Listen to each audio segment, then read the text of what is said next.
Hello, gorgeous. You're listening to the Girlfriend's Guide to Starting Over. On this podcast, we talk about everything from dating and relationships to personal development. We also speak very candidly about the F word, and by that, I mean failure. So grab a pen, tag a friend, and let's talk about it. All of it. Undergoing, overcoming, and simply trying to make it through.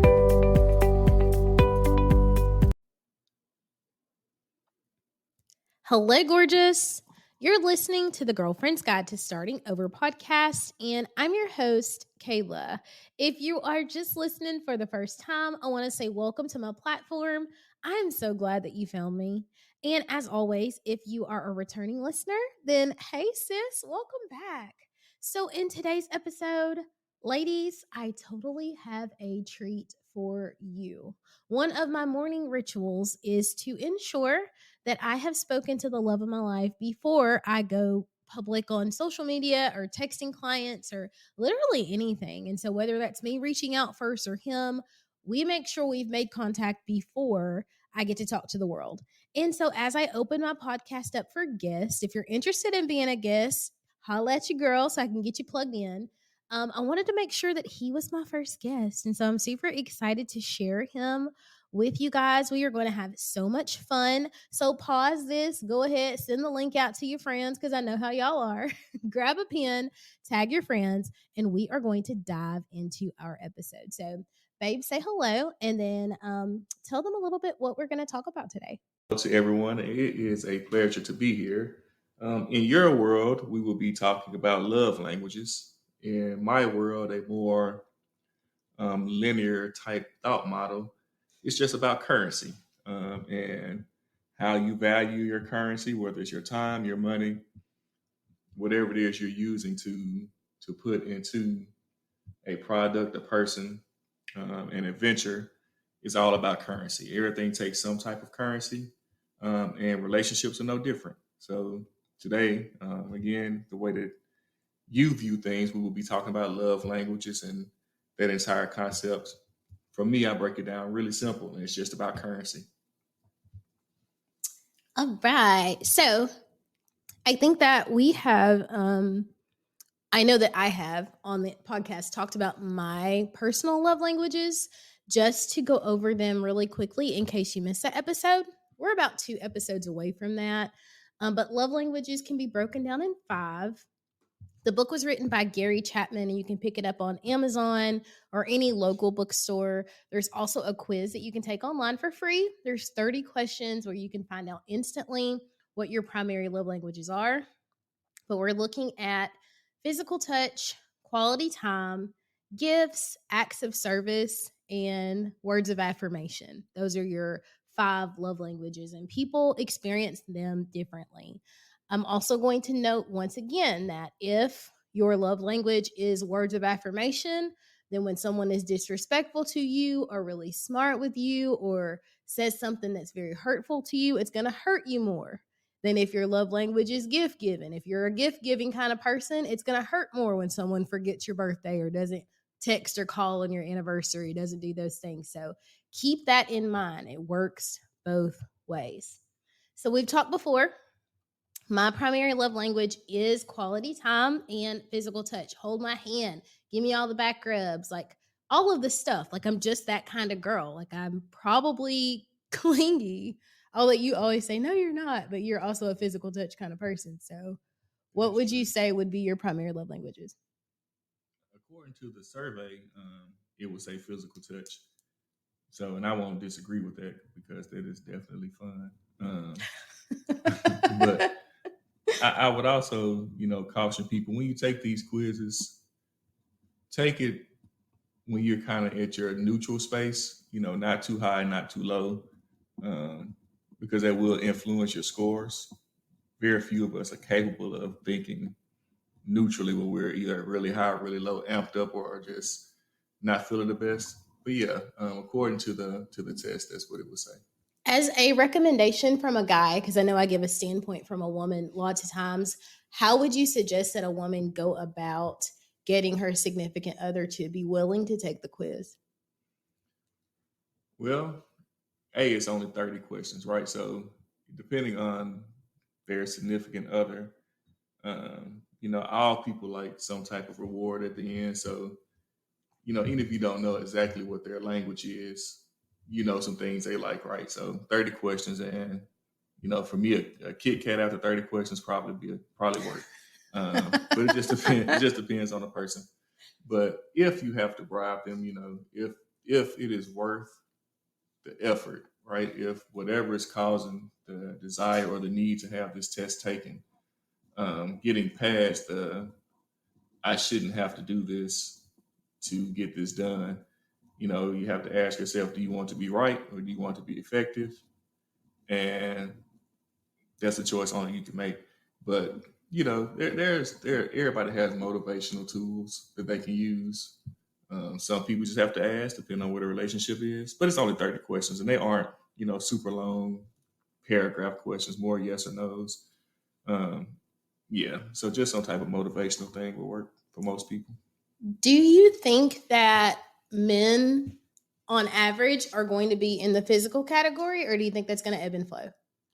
I think it's going to ebb and flow, and I think that to some extent, so it breaks down languages, and you get a score for all five, 1 through 5. So I do believe that a higher percentile of men will have physical touch in the top two. It may not be the main driver, um, but I definitely think that it will be in the top two. Now, how accurate that is a toss up, because some of this we've been conditioned to kind of respond in certain ways to certain things, and so over time, it's worth retaking the test just to see, if things kind of stay stable. But I do think that most men will have physical touch no further down than number 3. Between most people be 1 or 2, definitely 1 through 3. And so while we're on that kick, tell me, because I know that all women aren't like big, huge physical touch kind of girls. I also often use the phrase that men are like a firecracker and women are more like microwave ovens. So in saying that, how important is if physical touch is a top love language for a man? And girls, I talk to y'all all the time. So if it is in the top for them, how important is it for them to get that? It is as important as it is for you to get whatever your love language is. Ooh, good Right. answer. Yeah. So, like you said, if not getting a call or a gift on your anniversary sends you off the deep end and you ready to burn the world down and run every man you see over, then that's an apt comparison, right? So whatever your response is to not getting what you're looking for, add that plus some of the biological makeup of people in general. But yeah, it's equal to how you feel you don't get what you're looking for. Good answers. I think it's important to note here, as people who are physical touch people, that we're not only considering intimacy, we're considering base. Like, I think that as women sometimes we underestimate the value of just putting your hand on their knee or being close to them, like not sitting all the way across the couch. It's like, oh, you on your game, or you doing, like, act like you want somebody around. Like, there is so much importance there. Like, or I have found. But again, for us, this is easier, or it has been easier in this relationship because our love languages are so similar. I don't know if words of affirmation is in your top, but I know that words of affirmation is my third. And so we do a lot of texting and talking in addition to phone conversations and being together. And so I feel like um, you can't just say to somebody that they're important to you. However, I think that making sure someone knows that you appreciate what they do, that you appreciate who they are, and that they are important to you, being very open about that and not having to have it pulled out of you is major key. Yeah. That's so. The topic on my end, at least, is generally about just currency. And I have friends. We probably all have friends or acquaintances or someone we know that their method of loving someone is whatever it is. We'll use gift giving as an example. And they are gift givers. Like, that's what makes them happy. That's what you see mostly on TV. So that's what most people think everybody else wants. But if the person that you're with is a quality time person, you aren't making the most use of your currency if you are trying to give them a gift and expecting them to be as excited about the gift as you would be, because that's not the top of their list. Mm-hmm. So, if you want to spend a peso instead of an American dollar and think it's going to be equal, you're going to be wrong, you know. And it's not the country's fault. They take whatever kind of currency they want to take. People accept whatever type of currency they want to take. So much like your peso in America, it'll be accepted, it'll be appreciated, but it's not going to be appreciated at a 1-to-1 ratio. Um, so all of us want our money or our currency to go as far as it can go. And the best way to do that is to give people the type of gifts or the type of love languages that they respond to, opposed to what you like to do. So for listeners out here, my audience is going to say, how do I tell my spouse, my boyfriend, my husband, my significant other that they are using pesos instead of dollars? Like, how do I say to them, I want you to speak life into me. I want you to spend Friday night with me instead of getting us matching J's. And I know some of us want both. Okay, sis, like don't shoot the messenger. But like, how do you say that without creating damage or disrespect to your relationship, or making him feel like, well, shit, I'm not going to do anything because she doesn't like what I'm doing? Yeah. Well, first, it's okay to want both, right? Like that's why you have 1 through 5. So appreciating gifts and it not being the top of your love languages, those things don't have to be in competition. Um, but first, it helps to have the conversation before there's something tangible in place. Um, if you wait until a person has spent or done whatever it is they're going to spend or do to criticize it or critique it, probably could have done this a little sooner. Um, the words we use play a major role. You laugh, why? I'm laughing because he is such a words person. Like, I cannot tell you how many times he's like, words matter. Words matter. And honestly, it has it has made me be uh very, I don't know the words, careful. It's not even a word I want to use, but careful in my selection. Yes, intentional in my selection of words with you, because we don't have a lot of arguments. It doesn't mean that we never have disagreements, but I'm very intentional with my words with you because you are such a firm believer that words matter. Yeah, I do. I think, I can't read your mind, so I just got to accept what your mind decided to put into the world. And the dictionary exists, whether we like to use it or not. The dictionary exists, words have definitions. And of course, you have languages amongst each other. I mean, terminology, languages amongst each other. But yeah. But back to the original question, it's again the words we use, the way we say them, how we say them. If you want to go back to old training and teaching models, the correct praise model, where you're thankful for what you got, try to institute, something that will be a little more appreciated, get a little more for your peso, and then, but still being appreciative. And that doesn't have to be fake. Like you can be appreciative of the pair of J's that you got, and then just drop in. We also could have just, Netflix and chill, Disney and chill, whatever and chill, right? Or went to see what was actually at the movies. So most of us have a way of delivering difficult news. Um, it's just when do we choose to use it? And by choice, it's not always I'm not choosing to do this now to be rude or crude. It's not recognizing now is the time to do it. And then when we look back, like, oof, yeah, I could have waited, or I could have done that different. So just recognizing the investment the other person has put in, even though it's not what you would have preferred, um, and reading the room, as they would say, and picking the best time to have that conversation, ideally in advance, but even in the moment, there's a way to say it. Yeah.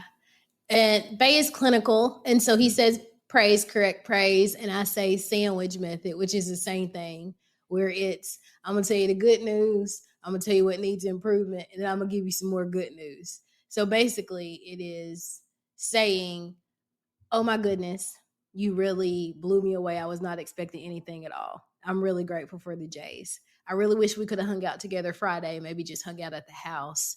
But next week is coming. And so let me know what day works best where we can just hang out. So basically, you said thank you for what you got. You expressed what you wanted, and then you asked for what else you wanted, right? And that doesn't say, you're so dumb. I didn't ask you for that. That's not you folding your arms and being upset because he's with his friends at the cigar bar or wherever they're at. Like, don't make this one big, huge, drawn out, dramatic event for a week and a half, 2 weeks because you didn't get what you wanted that day. And that takes practice. Like, I'm not going to lie, that takes practice. And I can look back on myself and see how much I have grown um, about being open and honest and expressing how I feel. But let me be very clear that he allows me the space to say how I feel and it's not judged.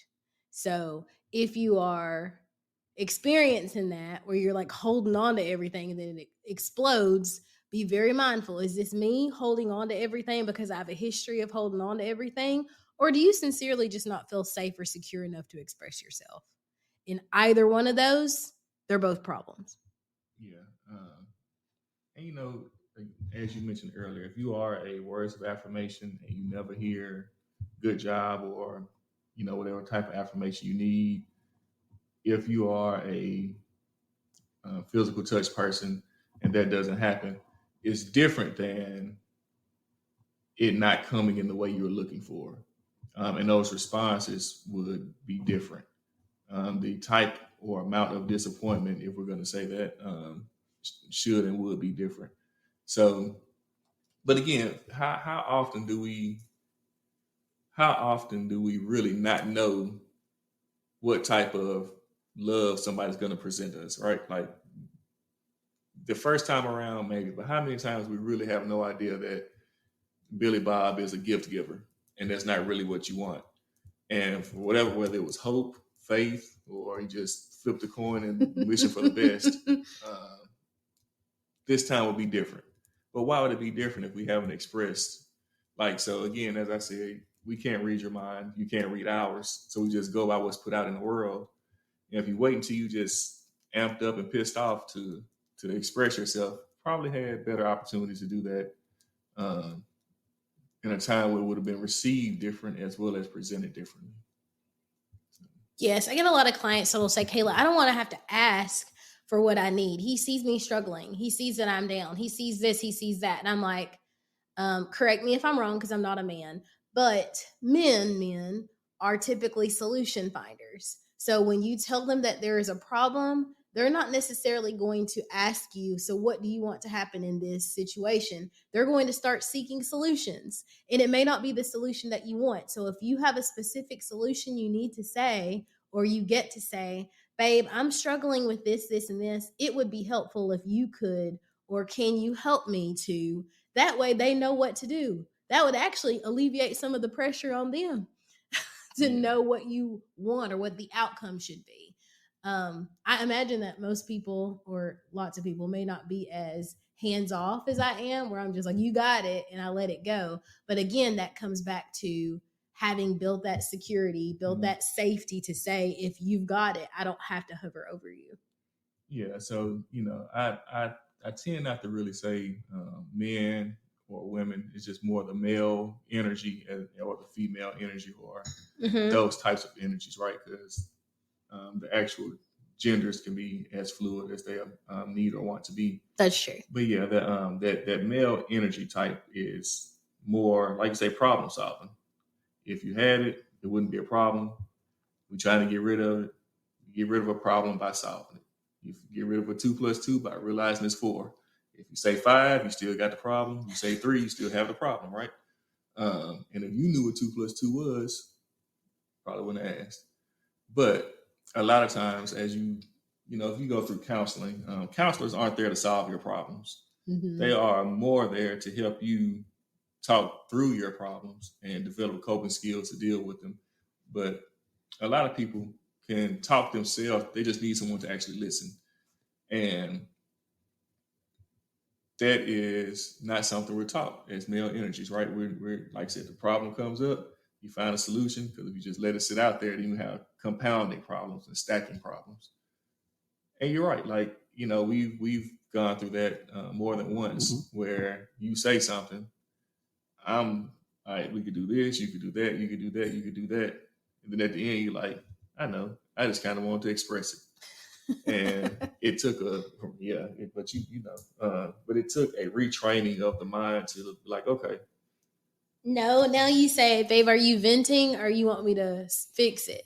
Yeah, and I saw that on I don't know, I saw it on a meme or something. And I thought it was corny, but apparently it worked. So it's like, who actually wants to ask that question? Like, it just, I don't know, it just felt corny. Yes. But it, again, do you want to be right or do you want to be effective? So that one corny statement provides the opportunity to eliminate, all the rest of that. So yeah. So to translate it back to what he was saying, we say love languages. He says currency, meaning that whatever love language that you speak, whatever you're most fluent in, your choice is going to have a higher value with you than the others. So that means that your significant other can be pouring into you with all of his might, giving you all the gifts in the world. And if you are a words of affirmation person, he is down for a goose egg. Because while you may like those things, that is not what you are needing or expecting. I hope that provided some clarity if there was none. I don't know, it got to be a goose egg. Like, a peso ain't a goose egg. A goose egg. A goose egg. But you factually are. Like, even if it ain't a goose egg. Again, you're just not getting the optimal use of your currency. Yeah. And it's not the receiver's fault that you chose to take a currency of lesser value. Like, that's a choice you made. Yeah. And especially if you're being told what the higher currency is, if you choose not to do it, then you kind of have to deal with whatever circumstances come with that. The exchange rate is out there. Like, so if you decide to use your dollar in a country that the dollar is not worth 100 pennies, but you choose to do this anyway, you have the other currency available, right? So, but that's just the way I look at it. Do you think that comes with age? Do you think that at a certain age, men start to realize some of the stuff that as they're younger that they weren't willing to do or weren't willing to go with, that as they get older, they are more willing to put up with more or to invest more in certain currency? Yeah, so I think several questions there. Sorry, that's called question loading. I think that maybe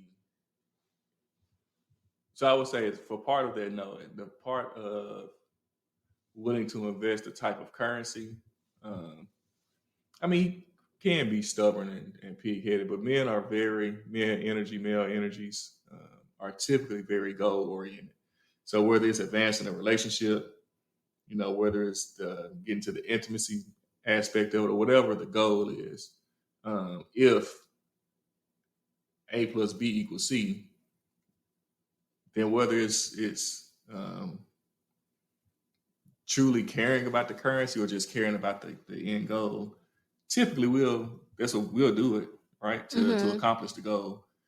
As you get older, you care more about actually what the other person is getting out of it versus just goal orientation. Now, the second part that would be yes, especially if it's a time thing and words of affirmation, because when we're younger, just like I got about two, 3 more of these, and it's on to the next and try again. So yeah, some of that does come down to just being older and making different choices and having different goals. But regardless, younger, if A plus B equals C, we'll typically give it a go. And it may not be. I'm going to use the word legitimate. I can't think of what I want to say, but yeah, it may not actually be what it is as much as just getting to the goal. Yeah. And I think it's my fault. We used older and younger, but I guess what we should have been saying is maturity, immature and mature. Yeah, it's not chronological. Yeah, not at all. So there's like two other things that I want to discuss on this episode. First things first, I want you to talk to my audience.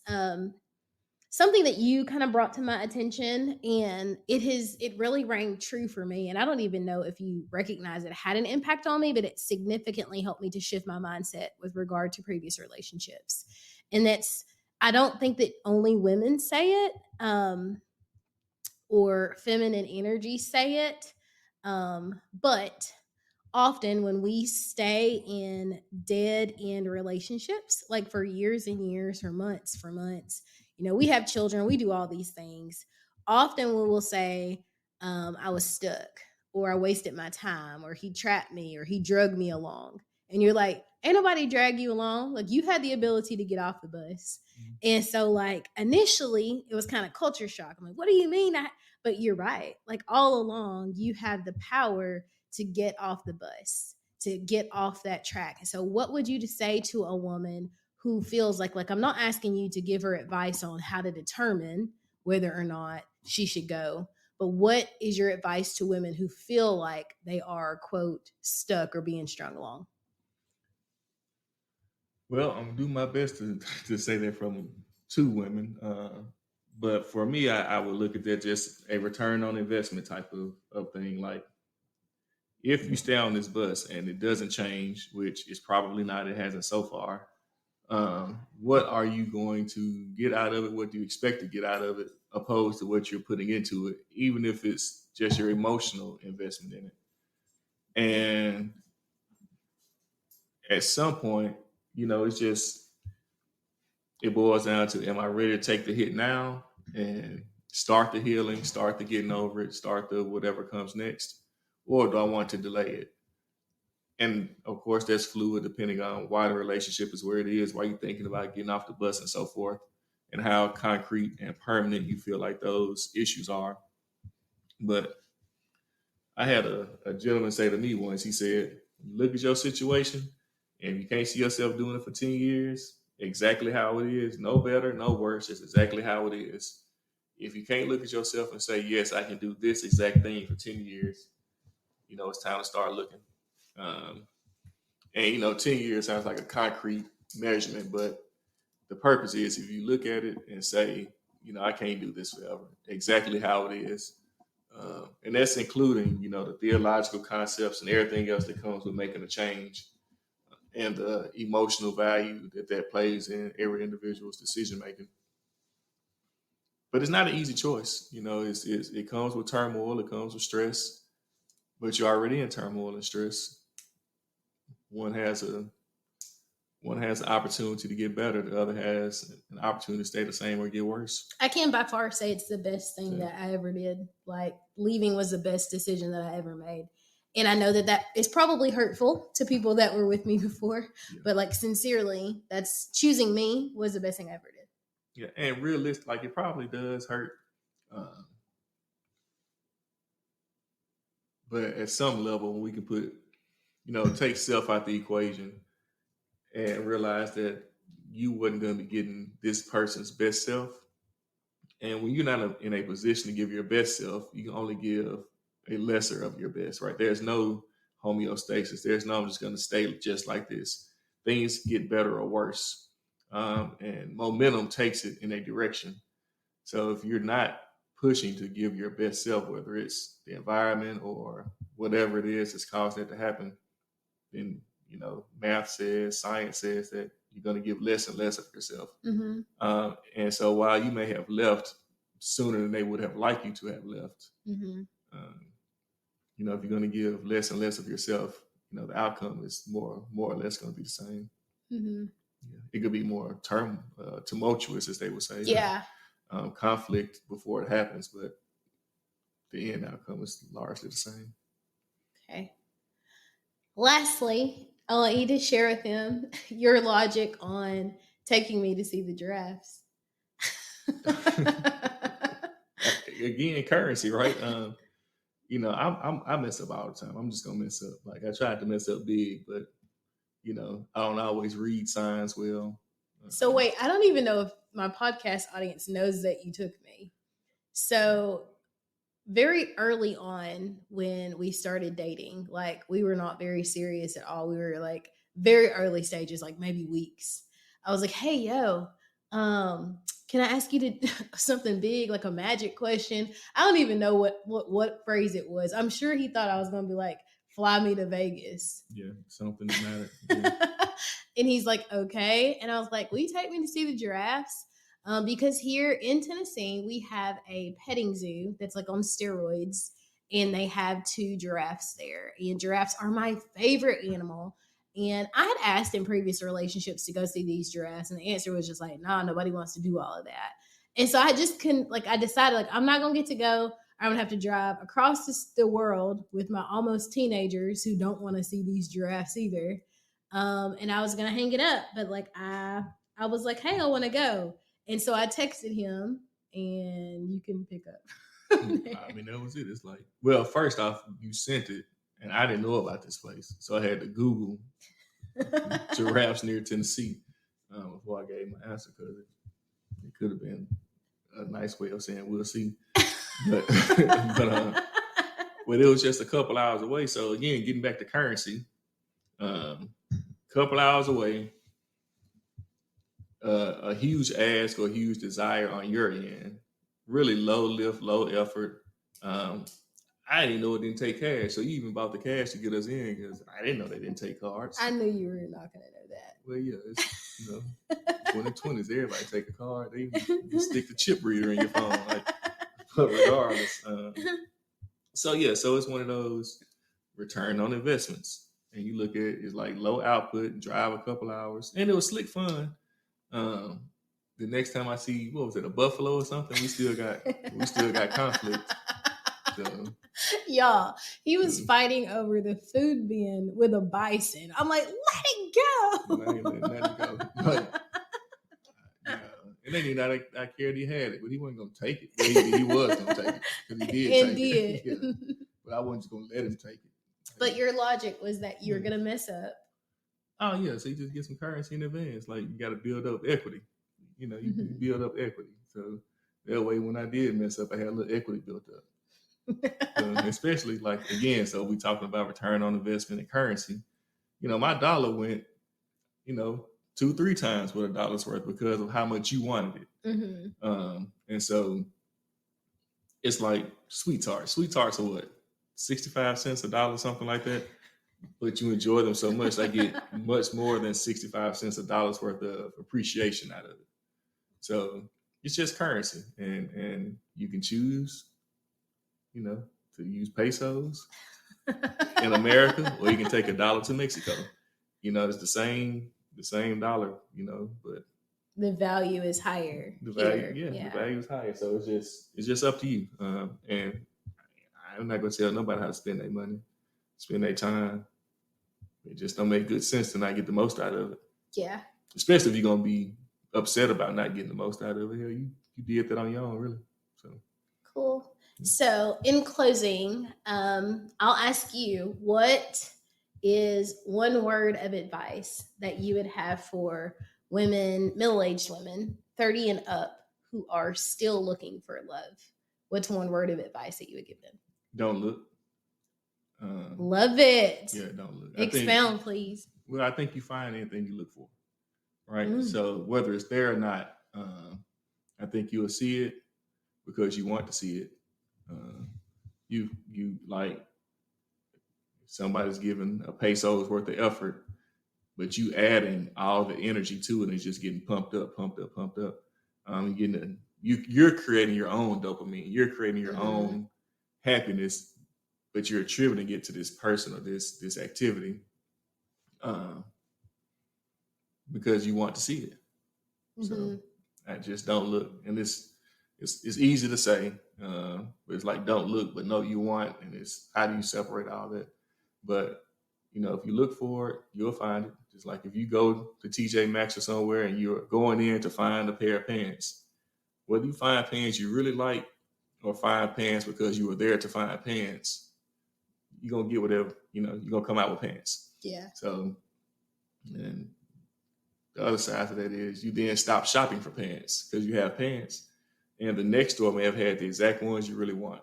Mm-hmm. But because you stopped looking, because you've gotten out the market, you missed your pants, or at least the perfect pair, a better pair, because you saw these and convinced yourself this what it was. So it's a thin line. So essentially, you're saying stay open, but don't go looking. Yeah. So Stay receptive. Yeah, you'll see it. One of the terms everybody's using now. It'll happen organically.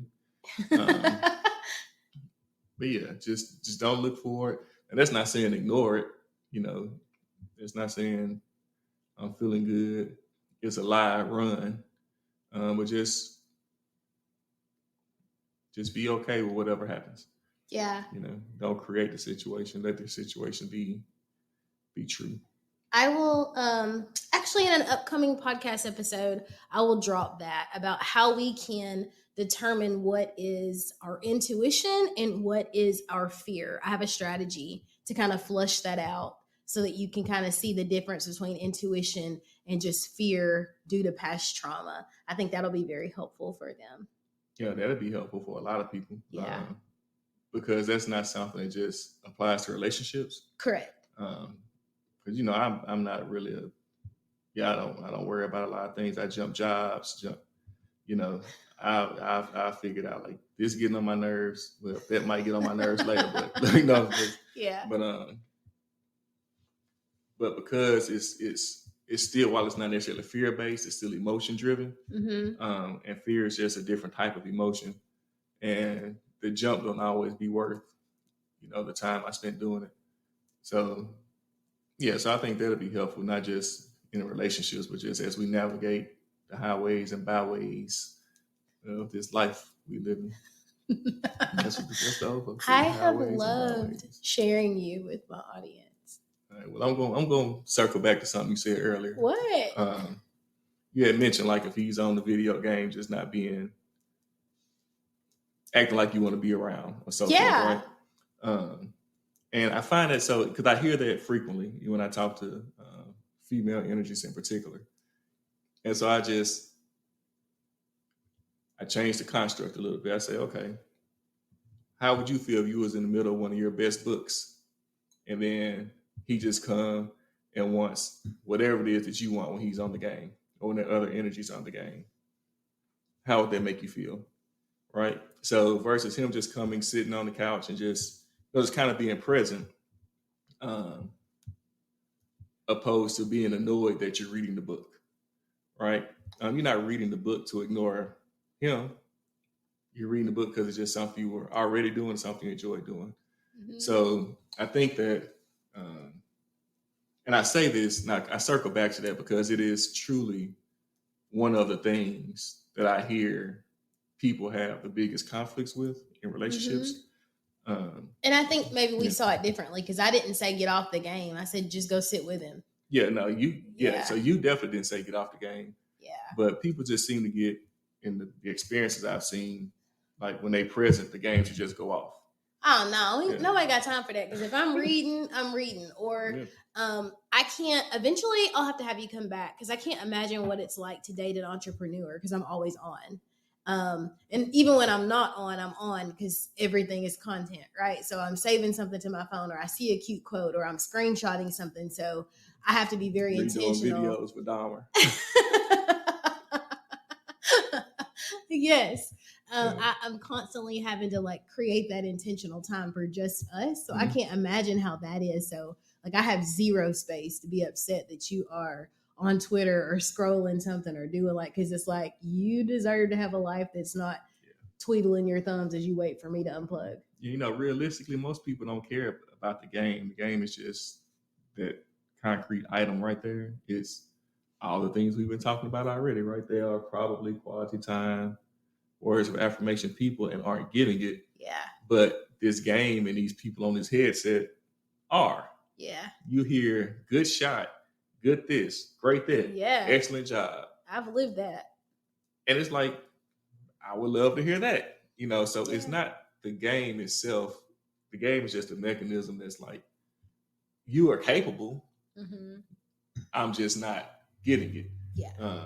So like you said, that's an entirely different thing. But I would just say that in those types of situations, it's important that we recognize that it's not quote unquote the game.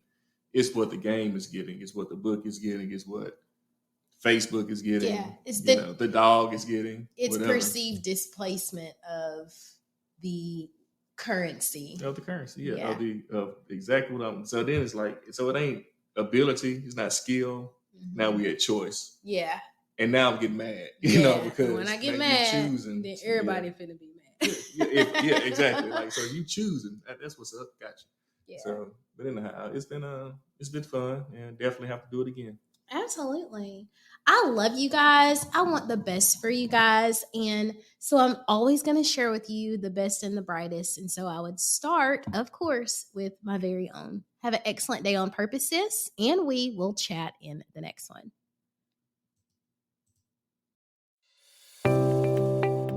Well, gorgeous girl, that's a wrap for this episode. I hope you found value, insight, or strength. I hope something was said that gave you the courage to push on a little while longer toward the life of your dreams. If you felt motivated during this segment, screenshot this and throw it in your stories and tag me on social. That way we can keep the message going. Have an excellent day on purpose, and we, girl, will talk in